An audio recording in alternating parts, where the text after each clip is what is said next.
Muy buenas tardes, bienvenido a Mirada Política. Hoy hablaremos de temas contingentes, como siempre, pero también del debate sobre las humanidades que se ha instalado en los últimos días, un tema también muy interesante. Y para ello nos acompaña la académica de la Universidad Adolfo Ibáñez y analista política María José Naudón. Muy buenas, ¿cómo estás? Muy bien, muchas gracias por la invitación. Muy bien, muy bien. Sí, vamos a partir justamente por este debate de las humanidades que partió la semana pasada, que se han escrito ya muchas cartas, se han elevado muchas tesis, hay un intercambio epistolares muy interesante. Y lo primero justamente es preguntarte si crees que Sebastián Edwards, el economista, quien planteó este debate diciendo que a lo mejor se debían limitar las becas para las carreras humanistas, se equivocó en cómo planteó el debate. A ver, mira, yo creo que el debate de las humanidades, lo primero que yo diría es que a mí me gusta mucho que estemos debatiendo sobre las humanidades. Creo que eso es un aporte y en ese sentido la declaración de Sebastián Edwards, aunque yo no la comparto, digamos, en su totalidad, creo que producía un efecto muy positivo, que es una reflexión que tiende a salir de la contingencia para volver a ver cuánto peso tiene en la discusión más profunda, digamos, de la sociedad o de la democracia. Eso es lo primero. Lo segundo, creo que para analizar la declaración de Sebastián Edwards hay que hacer al menos tres áreas de observación. Lo primero, él habla de una necesidad de que el país se desarrolle en términos científicos y tecnológicos y que para eso habría que, de alguna manera, pensar fuera de la caja, ¿verdad? O sea, pensar alternativas, a él, la llama, él explica lo del campus Bochef, ¿verdad? Mm. Que a lo mejor están fuera de la estructura más tradicional en la que uno enmarca un desarrollo como este. Yo eso lo comparto absolutamente. Es decir, es imprescindible que un país se desarrolle en las áreas científicas y tecnológicas. La idea del campus Bochef no la sé, la verdad no le he dado una vuelta demasiado grande, pero creo que es una idea que uno podría pensar. En ese sentido, bien.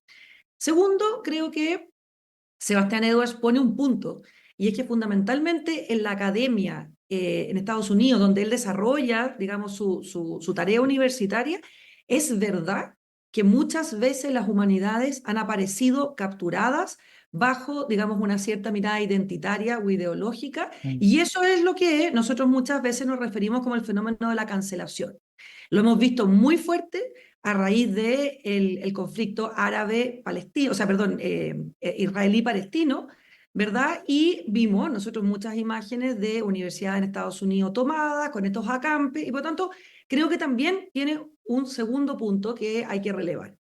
Pero donde yo no comparto es en la forma donde él aspira a hacerse cargo de este problema. Es decir, tenemos un problema que en Estados Unidos, ojo, es mucho más intenso que en Chile, pero que hoy día la Universidad de Chile lo está viviendo, eso es verdad. Pero la estrategia de abordaje del problema yo no la comparto. Y creo que al contrario de lo que él dice que esta suspensión de las becas durante 10 años, yo creo que la única manera de ir al rescate de las humanidades es con más humanidades. Yo no me imagino qué podría mejorar en un mundo donde durante 10 años no entregáramos estas becas, qué Mm. podría cambiar. Me imagino que, por el contrario, 10 años después tendríamos un fenómeno infinitamente peor. Y entonces, en ese sentido, creo que lo que deja esta discusión, y creo que este es el punto central, es cómo hacerse cargo de que las humanidades se encuentran a veces en el mundo en esta situación y sobre todo, diría yo, la importancia de integrar las ciencias con las humanidades, en el sentido de que hoy día la ciencia, la irrupción de la tecnología y la inteligencia artificial genera problemas éticos y problemas sociales que solo pueden ser abordados desde las humanidades. Por lo tanto, no podemos entenderlas separadas, sino que hoy día más que nunca hay que integrarlas. Antes de ahondar en ese punto, igual quería referirme a otro que quizás, y de hecho algunos lo han planteado, como que realmente la discusión de fondo es lo que tú mencionabas sobre cómo enfrentamos la cancelación, dado Exacto. que desde las humanidades han surgido algunas políticas o miradas que apuntan a a la cancelación no solo del otro, sino también del debate. Entonces, ¿cómo, cómo desde las universidades, no solo las públicas en general, todas las universidades de Chile, e incluso desde la sociedad, porque la educación igual parte de la educación media incluso, cómo empezamos a incentivar una mirada contraria a las cancelaciones? A ver, yo, mira, creo que este es un tema muy complejo y que por lo tanto no es posible de ser abordado solo desde una sola lógica o con una sola estrategia. Por lo tanto, lo que yo te voy a decir son algunas estrategias que a mí me parece que podrían servir. Primero, estrategia de largo plazo que tiene que ver con repensar la educación y en particular la educación escolar. ¿Qué significa eso? Significa ir en esta educación escolar, digamos, a pensar lo siguiente. O sea, en un mundo de la irrupción de la inteligencia artificial, la tecnología en términos generales, es razonable que hayan cosas que se pierdan y otras cosas que se ganen, ¿verdad? O sea, no es un fenómeno que sea enteramente positivo o enteramente negativo. Hay cosas que perdemos, cosas que ganamos. Y entonces la educación debería pensar cuáles de esas cosas que se pierden son tan importantes en el desarrollo humano que hay que incentivarlas o hay que intencionarlas, más bien. Entonces yo diría ahí, ¿en defensa de qué? De la conversación, de la reflexión, del pensamiento crítico, de la posibilidad de entender al otro distinto que yo, pero no como mi enemigo, aunque no piense igual que yo. Y al mismo tiempo, yo diría, la autoridad, la responsabilidad individual, es decir, que yo soy responsable, ¿no es cierto?, de aquello que digo o aquello que hago, y eso significa exigir criterios, digamos, o estándares, digamos, intelectuales para argumentar y para recibir argumentación, y también volver a poner sobre la mesa que existe la posibilidad de hablar de hechos que sean objetivos y verdades que sean universales. Yo creo que eso a la educación. Lo segundo que diría yo tiene que ver con la universidad. Y en la universidad también creo que es imprescindible esta integración de las humanidades o de las artes liberales, las ciencias sociales, pensémoslo más, en un concepto más amplio, con el desarrollo científico y tecnológico. Hay que hacer un esfuerzo por integrar, por crear espacios, carreras, reflexiones que sean interdisciplinarias, pero realmente interdisciplinarias.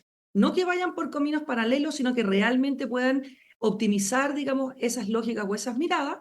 Y creo que además, respecto a la cancelación, sería muy importante, de alguna manera, establecer una suerte de red de universidades que defendieran estos valores y que entonces permitieran que con una fuerza más bien institucional se acabara o se aminorara el riesgo más importante que tiene una universidad, que es que los profesores o los estudiantes no se atrevan a hablar. Y lo tercero, en el corto plazo, yo creo que hay que hacerse cargo de las tomas. Las tomas hay que terminar con ellas y hay que terminar con ellas por una razón, creo yo, bien clara. Y es que las tomas buscan imponer una visión de la realidad.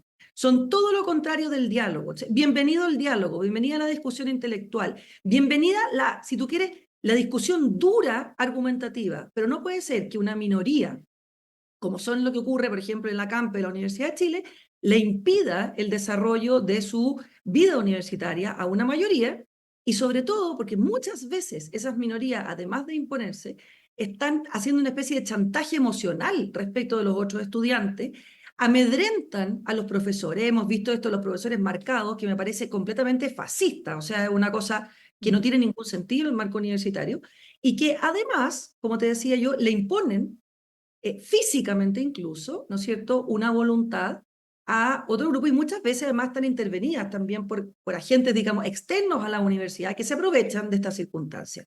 Yo te diría Pero eso. también hay una cosa interesante en eso, porque si bien este fenómeno se está dando también en la UTEM, es la Universidad de Chile la que está en el tapete. Y la FED, la Federación de Estudiantes de la Universidad de Chile, eh, tuvo un proceso eleccionario y no logró el quórum necesario para poder elegir a una directiva. O sea, tampoco hay una participación muy grande de los estudiantes en esos estamentos.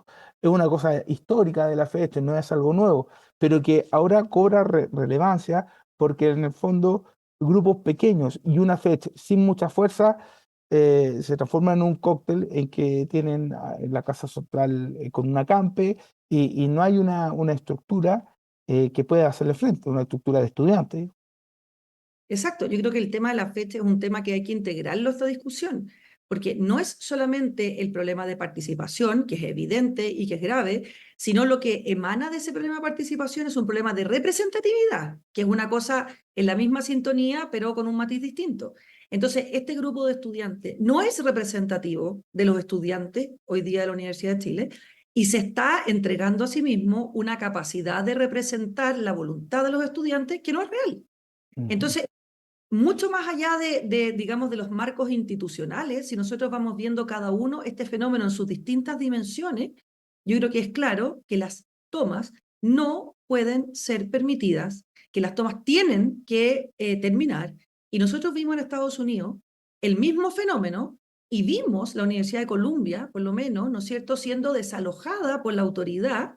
Y a mí me parece que, con todo el respeto a los derechos humanos, con todo el respeto a las posibilidades o a las aperturas de diálogo, con todo el respeto, digamos, a las institucionalidades que se tienen que respetar en estas acciones, no queda más que terminar con ellas.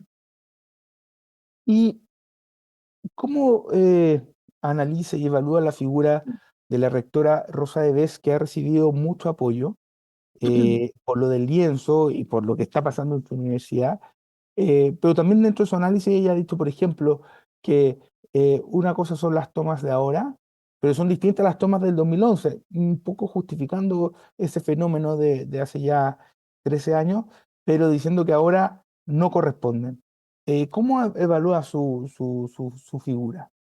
Mira, yo creo que la rectora de BES, y lo dije yo hace unas semanas atrás, ha tenido un rol importante como autoridad. O sea, yo relevo y creo que además ha sido muy valiente en las acciones que ha tomado. Y además ha logrado, creo yo, armonizar una cosa que es nada fácil, que es por una parte el ejercicio del cargo que ella tiene, de la responsabilidad que tiene, con entender que lo que está en juego también son sus estudiantes. Es decir, ella no está en una disputa, por decirlo de alguna manera, con alguien que le es ajeno o con alguien respecto del cual no tiene una relación fundamental como el que puede tener una universidad con sus estudiantes. Dicho eso, y creo que ella ha sido valiente, ella ha sido clara y ha tomado acciones durísimas como alojarnos en la universidad para defender la Casa Central, creo que a pesar de que digamos, su posición es compleja, yo no haría matices. O sea, yo creo que las tomas no son aceptables en ningún punto de vista, bajo ninguna circunstancia. Creo que, insisto, es todo lo contrario de lo que se supone que la toma busca, ¿no es cierto?, que es poner en diálogo o poner en cuestión un tema o un asunto complejo. Y entonces yo vuelvo a insistir, bienvenido los diálogos, las argumentaciones, las discusiones difíciles, ¿no es cierto? Si tú quieres las discusiones eh, digamos, de tonos elevados, si uno pudiera incluso, digamos, apasionadas, si uno quiere, pero la exigencia mínima de aquel que quiere poner sobre la mesa una idea es el diálogo, es la argumentación y es el respeto al otro como una persona que piensa distinto que yo, pero no mi enemigo. Y esto las toma, digamos, de alguna manera, mira, es tan absurdo que la toma es como una versión como del neoliberalismo de las ideas, ¿verdad? O sea, aquello que critican, ellos lo vuelven praxis, si tú quieres, en este ejercicio. Oye, nos vamos a cambiar de sombrero para hablar de cosas electorales, algo muy interesante, muy distinto quizás, pero ¿por qué crees que irrumpe ahora Rodolfo Carter? El escenario, consideremos, él anuncia su candidatura a una primaria que todavía no se realiza y que todavía no lo invitan, que todavía no se anuncia ni siquiera, justo después de que gana su denominado Delfín, la primaria de la Florida. ¿Por qué ahora y no, por ejemplo, en octubre, donde eventualmente ese Delfín, lo más probable, o si todo apunta, a que va a ganar la elección municipal de la Florida? Lo que podría haberle dado mucho más peso en ese momento. ¿Por qué opta por adelantarse casi un año a esas primarias y insiste con su nombre, se pelea con la UDI, se pelea específicamente con la secretaria general de la UDI, con María José Hoffman, incomoda a mucha gente? A ver, yo creo que Rodolfo Carter está jugando una carrera con un destino claro, que es la carrera presidencial, ¿verdad? Y para eso, las elecciones de hace 2 semanas, de alguna manera, fueron para él un testeo de su fuerza. Ujú. Y yo creo que lo hace justamente porque siente que ese apoyo que tuvo, digamos, su Delfín es un apoyo traspasable a su propia, digamos, persona y por lo tanto lo vuelve un candidato competitivo, un candidato fuerte que puede desafiar la institucionalidad de los partidos de Chile Vamos, por ponerlo, ¿no es cierto?, en un área gruesa. Lo que produce, ¿no es cierto?, es una cierta desestabilización del sistema, porque el sistema supone, ¿verdad?, que cada uno de los partidos presenta a primaria uno de sus candidatos y es la ciudadanía, ¿verdad?, la que elige quién es el candidato que en definitiva corre la carrera presidencial. Entonces, al desafiar, yo creo, esa institucionalidad, y eso es lo que tú te refieres con María José Hoffman, que en el fondo le dice, mira, aquí lo que necesitamos es fair play y 2 dígitos en la encuesta. En el fondo lo que le está diciendo es que para competir en esta carrera, digamos, de largo, esta maratón, porque a esta altura es una maratón, porque falta mucho tiempo, se requieren ciertos condicionantes. Y él está desafiando esos condicionantes. O sea, en el fondo está diciendo, mira, aquí los criterios o las características que debe tener un candidato o un eventual candidato son distintas y yo las tengo. Y esas yo creo que están muy ancladas a su certeza de que su gestión en la municipalidad es una gestión que se puede replicar a nivel país. Es decir, que el éxito que él ha tenido o esa capacidad de mostrar resultados, que es muy propia de la exigencia democrática hoy día, es algo que él pudiera extender al país y además Carter se sitúa como, de alguna manera, una persona que por su historia, por su biografía, tiene más capacidad de empatizar con lo que la ciudadanía busca que lo que tendría, por ejemplo, un candidato como Eli Matei. De hecho, justamente hay algunos que dicen que han planteado que Carter, el alcalde Carter, podría ya no representar a esa derecha popular o una UDI popular, sino más bien a una UDI o derecha de clase media, con esta idea de que la Florida es como un Chile en miniatura, que muchos de sus cercanos repiten. ¿Concuerdas con eso? O sea, entiendo el paradigma, no concuerdo con eso. O sea, entiendo cuál es el punto de partida, entiendo lo que está planteando. Pero creo que la exigencia para un candidato presidencial, Mm. sobre todo hoy, es mucho mayor que representar o sentir que representa a un cierto grupo, ¿verdad? O a un cierto estamento, digamos, social. Y ahí yo siempre hago una diferencia que me parece que es importante, y es que una cosa es ganar una elección, que por cierto es fundamental, y eso requiere unas ciertas características, unos ciertos planes, unas ciertas estrategias, pero mucho más difícil que eso, me parece a mí, que es poder garantizar gobernabilidad. Y la gobernabilidad es lo que te permite llegar al poder y gobernar, que se dice fácil, pero es muy complejo. Entonces, obviamente, un candidato como Carter creo yo que tiene ciertas falencias en esa representación de gobernabilidad, ¿verdad? En la capacidad de la estabilidad del país, en la capacidad de establecer el día de mañana, ¿no es cierto?, un congreso con el que pueda trabajar, de llegar a acuerdos y sobre todo de crecer hacia el centro de modo de ampliar, ¿verdad?, el margen de votantes que se sube a un proyecto de país y que se sube o apuesta, digamos, una proyección futura, digamos, de un Chile que un grupo, en este caso la derecha, digamos, o Chile Vamos en concreto, estaría planteando. No, no, nos vamos a cambiar y vamos a empezar a hablar de Evelyn Matei, pero más allá de la situación del alcalde Carter, ella sigue siendo la figura más competitiva en la encuesta e incluso en el escenario de segunda vuelta, puesto con varios candidatos.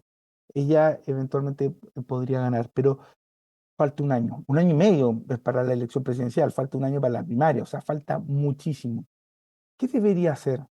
¿Qué estrategia debería seguir en estos meses hasta diciembre como alcaldesa y ya luego en esta situación de candidata? Mira, a ver, yo creo que Belén Matei efectivamente tiene un desafío que es muy grande, porque el tiempo es muy largo. Y entonces estar primero en las encuestas, no pisar los palitos que les van poniendo, se va haciendo cada vez más difícil, porque en la medida que se acerca el tiempo, en la medida en que se va consolidando su liderazgo, se transforma en más amenazante y por lo tanto, obviamente, va a ir recibiendo cada vez más balas, bombas, ¿no es cierto? Y esas bombas, el gran desafío es ir procesándolas, es ir de alguna manera salvándolas, pero al mismo tiempo sin dejar de instalar el proyecto de país que ella representa. Entonces, ¿qué es lo que debería hacer? Yo creo, no me atrevo a decirte una, no, esta no es la varita mágica y por supuesto tiene muchas variables, pero yo creo que quizás lo más importante es mostrar, primero, una claridad que yo creo que ya tiene, una cierta autoridad, un cierto garbo, digamos, que tiene para hacerse cargo o para mostrar que es capaz de hacerse cargo de dos temas fundamentales que hoy día tiene el país, que son la seguridad y el crecimiento. Ahí yo creo que no hay espacio, digamos, para nada que no sea fuerza, claridad, certezas, autoridad, carácter, si uno quiere. Pero al mismo tiempo creo que ella tiene que aunar a esa característica en estos temas una capacidad de ampliar, ¿verdad? Una capacidad de un registro mucho más amplio que permita diálogo, que permita acuerdos sobre temas que también son muy relevantes, que a lo mejor hoy día, un poco acallados por la seguridad, no aparecen siempre en los primeros lugares, pero que sí son importantes, y donde ella pueda además también mostrar resultados, que es lo que se le exige hoy día a la democracia.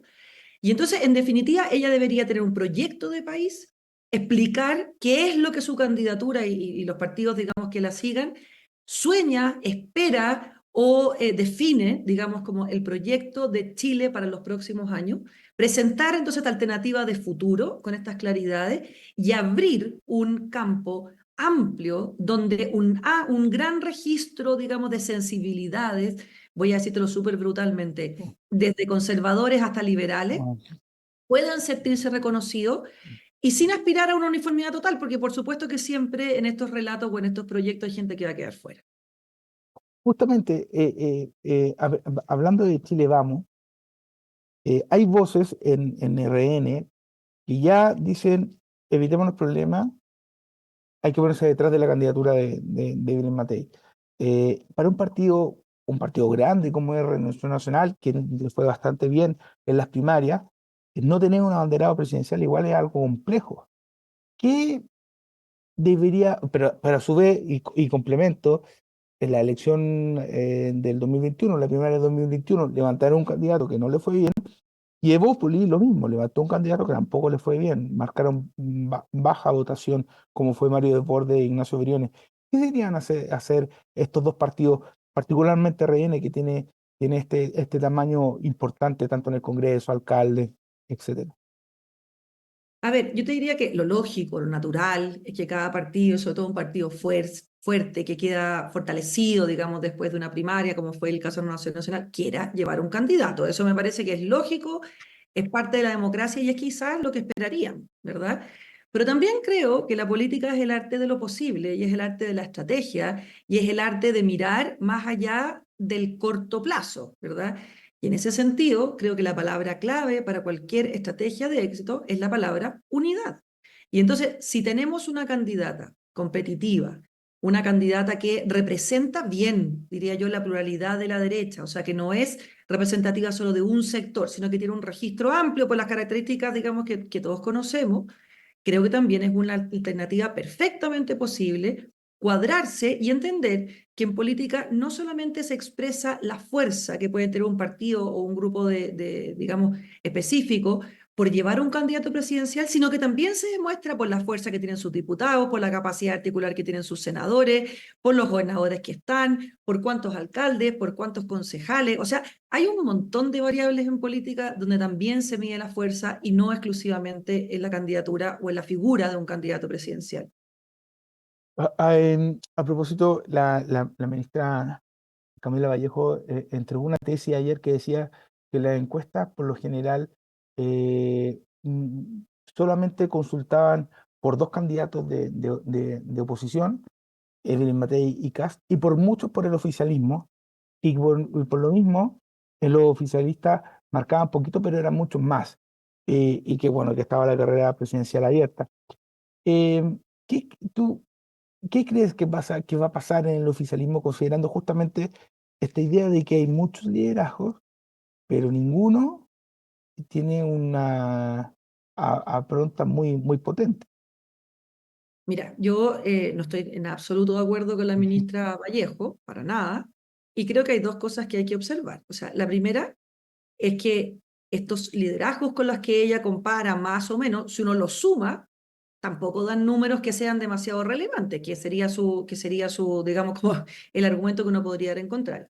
Por otra parte, creo yo más que sumarlos tampoco es real, porque la gente que vota por el socialismo democrático no votaría por el Partido Comunista. Entonces, o por lo menos hay gente que tiene esa, no toda, pero habría, no sé, yo creo que la alianza de gobierno tiene una diversidad ideológica tan grande que es imposible Mm, pensar que todos votarían por todos. O sea, yo creo que hay algunas banderas rojas que no se romperían. Pero sobre todo, incluso si ella, la ministra Vallejo, no encontrara ninguno de estos dos argumentos válidos, creo que el nuevo aire en el ambiente, que busca fortalecer a Michelle Bachelet, está hablando justamente de una falta de liderazgo. O sea, uno lo puede leer en las encuestas o lo puede leer también en esta urgencia por ir a buscar ciertos liderazgos que parecen poder aunar, ¿no es cierto?, estas distintas matices que tiene la oposición y que no es algo que esté diciendo yo, es algo que aparece en la prensa, es algo que se conversa, algo que se sabe. Entonces, esa necesidad de ir a buscar, recuperar, digamos, liderazgo, también habla de falta de nuevos liderazgos que no son o que no están siendo capaces, por lo menos hoy, de representar, digamos, a la oposición en una candidatura competitiva. Ahora, lo que sí estoy de acuerdo, que no sé si lo dijo ella o lo dices tú, pero con el que lo haya dicho estoy de acuerdo, es que la carrera presidencial no está jugada. O sea, eso claramente no. No, no, lo digo yo y también lo dijo ella. Eh, Bueno, yo estoy de acuerdo con los dos. pero hay a propósito de la expresidenta Michelle Bachelet, que es verdad que ella es una especie de bisagra, quizás la única figura que puede unar todos estos mundos en la centroizquierda o la izquierda. Eh, pero ¿no sería complejo una tercera aventura presidencial de ella, considerando, entre otros factores, por ejemplo, que ahora, hoy, en estos meses, se están revelando los efectos buenos y malos, en algunos casos más malos que buenos, de las grandes reformas que ella hizo en su segundo mandato? La reforma tributaria, la reforma educacional, que esa puede tener más matices, pero el debate es muy potente, y la más importante es la reforma electoral. Todas esas consecuencias están, y en una campaña pueden ser una herramienta muy potente para un adversario. Para ella, ¿será interesante una tercera campaña? Yo creo, mira, me voy a atrever a decirte algo, yo creo que definitivamente no, pero por muchas más condiciones que simplemente esta, ¿verdad? O sea, volver a tomar una carrera presidencial es una cosa muy contundente, o sea, y ella efectivamente ha dedicado una parte importante de su vida al servicio público, digamos, en cargos como este. Yo creo que es una decisión compleja, primero, o sea, no me parece que dijera que no es un egoísmo con la patria para nada, o sea, yo creo que es una decisión compleja, pero mucho más allá de eso que puede ser más personal, que tiene que ver con un desgaste natural. Creo que el país de hoy es un país radicalmente distinto al país que gobernó Michelle Bachelet y el país que quiso, digamos, de alguna manera, tener como su líder a alguien de esas características.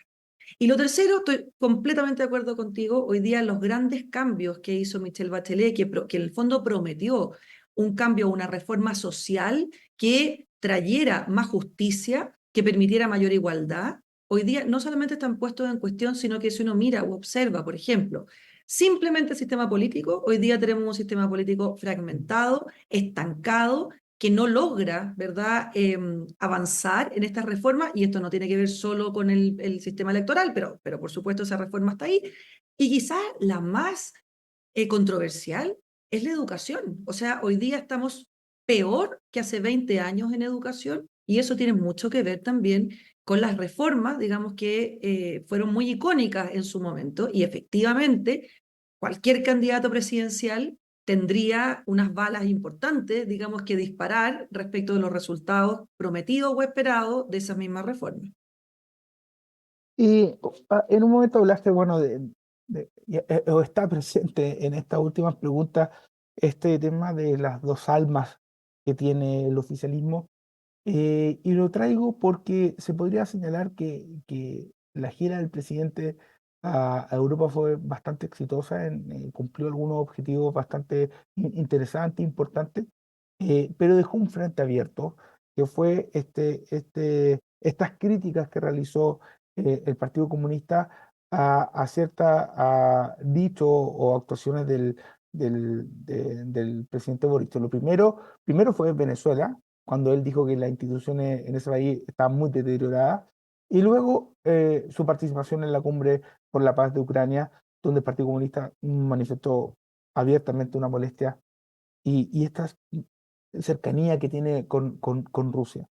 ¿Cómo se convive con eso, que ya también no es algo nuevo, es algo que viene de mucho tiempo más y que probablemente se agudice cuando nos acerquemos a la fecha de las elecciones presidenciales en Venezuela?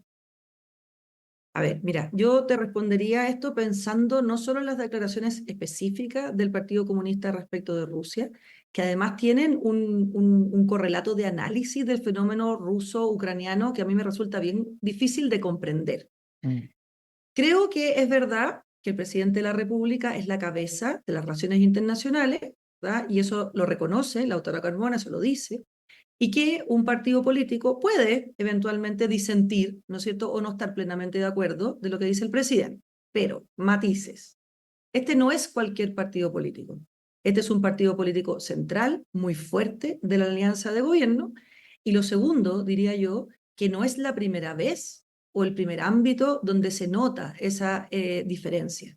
Lo tenemos en Venezuela fuertemente, en Cuba fuertemente, ahora respecto de Rusia fuertemente.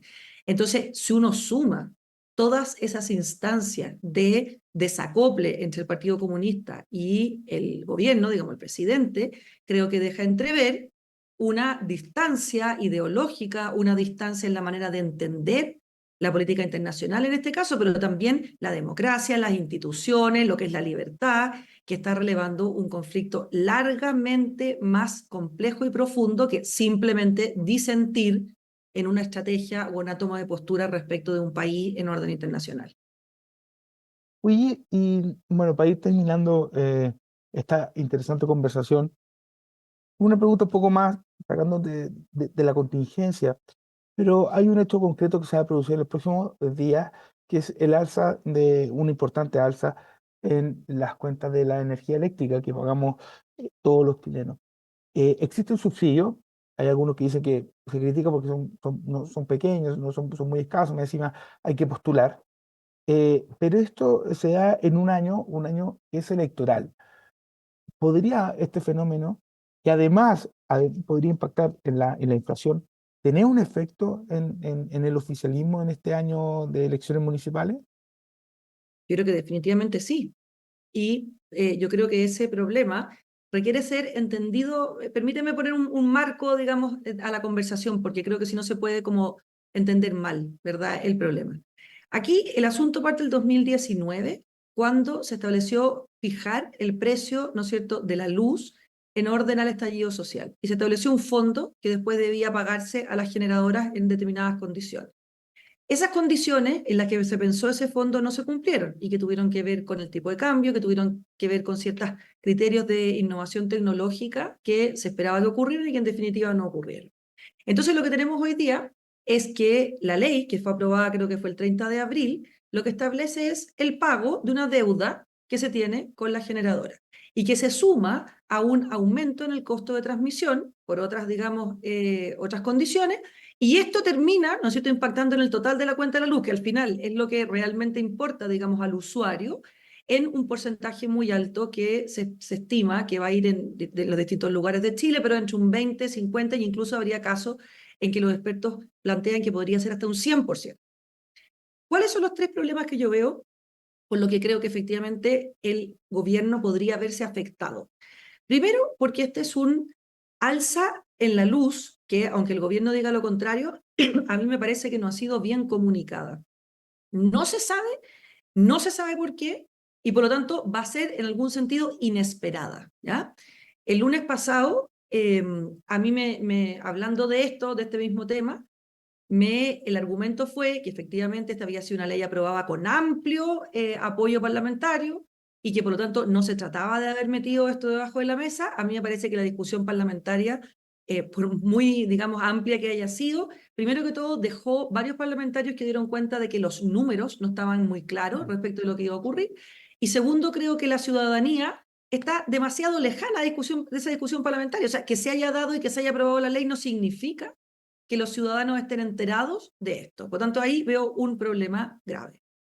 El segundo problema que creo que le puede pegar al gobierno, porque justamente ha habido esta comunicación o esta gestión equivocada, es que la gente puede entender, incluso aunque le explicáramos que hay una ley y lo que te acabo de explicar yo, digamos rápidamente, que lo que hay ahí es una vez más los políticos poniéndose de acuerdo para arreglar un problema entre políticos que termina pagando la ciudadanía. ¿Ya? Yo creo que ahí también hay un problema de relato importante.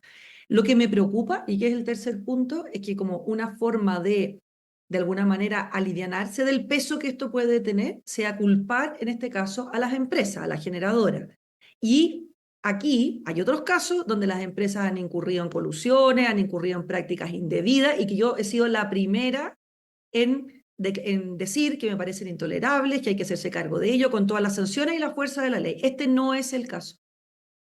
Entonces, me preocupa que como una forma, de alguna manera, de eximirse de esta responsabilidad, que yo creo que va a ser así, el argumento tenga que ver con culpar a las empresas que, insisto, en este caso no tienen una responsabilidad, se está pagando una deuda acordada, una deuda que es justa y que tiene que ver con unos cálculos de lo que todos estuvieron de acuerdo.